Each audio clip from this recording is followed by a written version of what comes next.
It started on a muggy Saturday morning when I stepped outside with a cup of coffee and froze mid-sip. A fresh, gleaming white vinyl fence now stretched across the mouth of my driveway like a barricade. My truck, parked on the street overnight, was thankfully spared. But my driveway was now sealed off by what looked like a suburban fortress. I blinked, thinking maybe I was hallucinating. Nope. The fence had a padlock and a private property, HOA regulations enforced sign. That's when my stomach sank. This had Karen written all over it. Karen was the self-appointed queen of our homeowners association. Officially, she was the secretary. Unofficially, she was the sheriff, judge, and executioner of neighborhood peace. Her favorite hobbies included citing people for grass being 0.5 inches too high, emailing reminders about trash can placement, and filing anonymous complaints that everyone knew were from her. I stormed over to her manicured lawn. She was already waiting, pruning her rose bushes with a smug smile. "Morning," she said sweetly, not looking up. "Karen, did you put a fence across my driveway?" She gave a sigh like she'd been expecting this. "Technically, that portion of your driveway crosses HOA common land. It was brought to my attention that you were using it improperly." "Improperly?" I repeated. "It's my driveway." Her smile sharpened. "The community map shows that corner belongs to the HOA. The board voted to protect common access." That was a lie. I was on the email list. There had been no meeting. "Move it," I said flatly. "File a complaint," she chirped. "You'll get a response within 30 business days." I went back inside, fuming. My property records were clear, surveyed when I bought the place 3 years ago. That driveway was mine. I called the county office, then the city planning department, confirming it. Yet, technically, the HOA had some right-of-way power due to an easement that hadn't been updated in decades. I stared at that ridiculous fence all weekend. My driveway useless, my truck exiled to the curb. The neighbors whispered but no one challenged her. She thrived on fear. By Monday, something in me snapped. If she wanted to play rule games, fine. I'd play by the city's rules. And the city, as it happened, had some very specific opinions about access roads, property rights, and easements.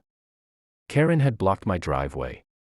I was about to turn her fence into a public road. The first thing I did was dig up the county's GIS property maps. I spent hours zooming, cross-checking parcel numbers, and highlighting every line that proved the driveway wasn't just private, it connected directly to a public easement. Originally designed for potential street expansion decades ago. In other words, that common land, Karen claimed, it was technically public right-of-way under municipal jurisdiction. I drove to City Hall, documents in hand. The clerk raised an eyebrow when I explained the situation. "She blocked your driveway completely. Padlocked it." She leaned forward. "That's a violation of city access ordinances.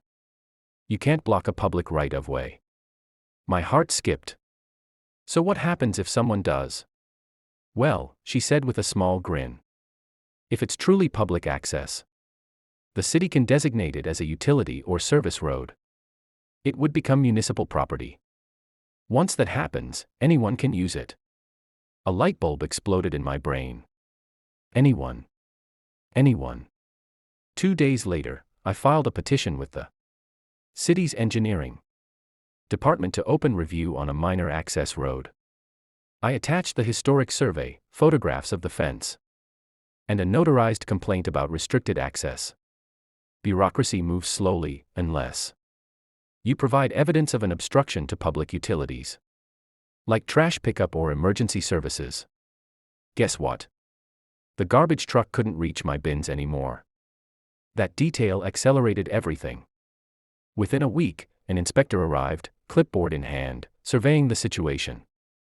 Karen was out front, of course, demanding credentials and shouting about community integrity. The inspector just nodded. Scribbling notes. This structure's encroaching on a mapped access easement, he said. Karen's face blanched. I'll have to mark it for removal pending public access approval. She sputtered about bylaws, fines, and HOA sovereignty. But the men just handed her a notice, unauthorized obstruction of city easement. I watched from my porch, hiding a grin. That night, Karen slipped a note under my door, "You'll regret this." But I wasn't backing down. I started printing flyers. Notice, proposed city access road expansion.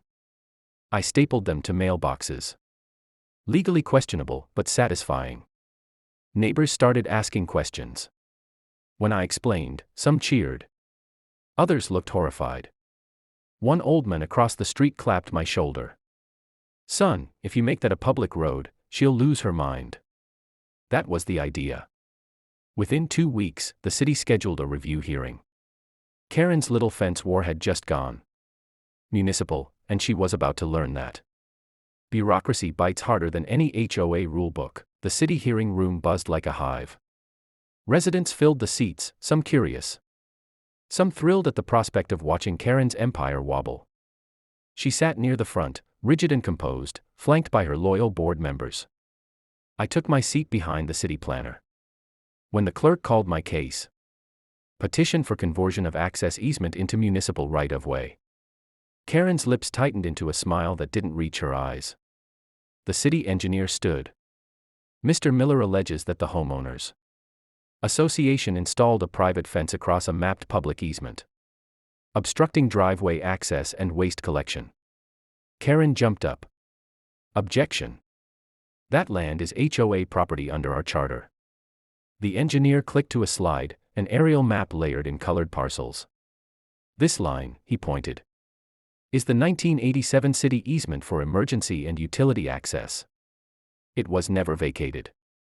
Which means it's public." A collective gasp rippled through the room. Karen's voice rose an octave. "That's outdated. We maintain that land." The city planner replied calmly, "Maintenance doesn't equal ownership. You can mow city grass. It's still city grass." Snickers spread through the audience. Even the council chair hid a smile. Then it was my turn. I stood, explaining how I'd been blocked from my property, how I'd verified records, and how the fence had disrupted municipal services. I ended with a simple line. "All I'm asking is for my driveway back, or for the city to open it properly." The council conferred quietly. After several tense minutes, the chair announced, "Given the evidence, we will approve the conversion of the access easement into a maintained public road. The HOA must remove the obstruction within 10 business days." Boom. Karen's jaw dropped. "You can't do this." The chair smiled politely. "We just did." Applause erupted. Even the grumpy guy from Lot 17 clapped. Karen gathered her papers like a collapsing house of cards and stormed out. Within days, city workers showed up with orange vests and measuring tape. They spray-painted lines, marked posts, and posted a bold sign, "Future Public Access Road, authorized by city ordinance." Karen called emergency HOA meetings, fired off angry newsletters, and even tried to hire a lawyer. But every official she spoke to just directed her back to city code. She couldn't stop it. Watching from my porch, I sipped coffee and waved at the construction crew. My old driveway was being paved into something better, a symbol of poetic justice. Wide enough for every car in the neighborhood. Karen had fenced me out. Now the whole town was driving through her defeat. By the time the city crew finished paving, the transformation was complete.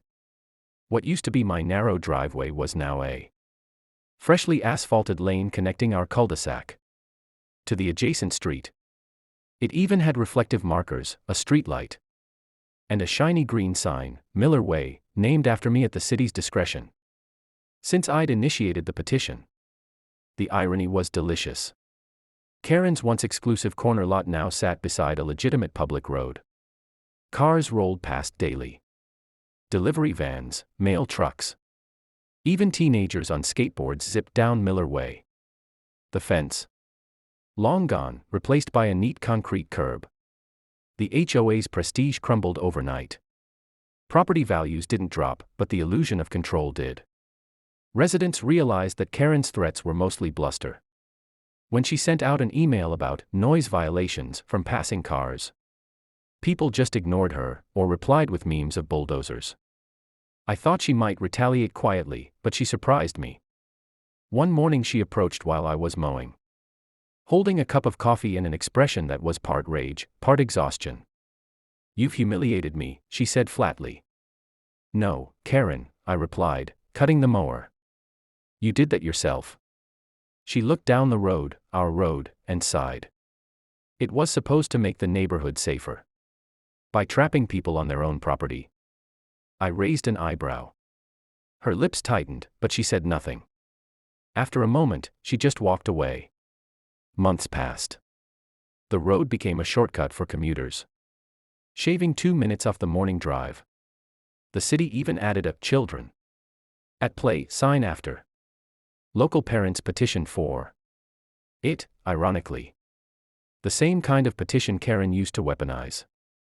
One evening, I stood at the end of Miller Way, watching the sunset reflect off the asphalt. A neighbor stopped beside me. "You know," he said, "you didn't just win against Karen. You freed the whole street." Maybe he was right. It wasn't about revenge anymore. It was about reclaiming sanity from pettiness. Karen eventually resigned from the HOA. No grand farewell, no letter, just silence. Someone new took over, someone reasonable. And every time I back my truck down that wide, city-owned road, I can't help but grin. Because when Karen built a fence to block my way, she never imagined I'd turn it into a highway. Moral of the story: don't mess with someone who reads city codes for fun.